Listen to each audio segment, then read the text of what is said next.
Hi friends, I am Tilak. You're watching Tech Made Be Unique, and today we are going to see how to insert the infinity symbol on your Google Sheet mobile. And if you're new to this channel, make sure to click on subscribe button below. We just quickly move on to the video. So how to insert a infinity symbol on your Google Sheet mobile, I just going to show in this video. So first of all, I just open the document here. I just going to insert an infinity symbol. So if you click on this plus symbol, there is no insert symbol option present on this. So you just use your keyboard here. So just enter the formula, click on this number section on the keyboard. Here I just using Google keyboard or Gboard. You can use this as a best alternative for inserting the symbol. So then click on this equal section here.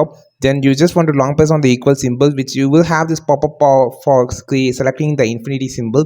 This is how you just insert a infinity symbol on your Google Sheet mobile. After inserting the symbol, you just click on this OK button, which actually insert the symbol on your sheet.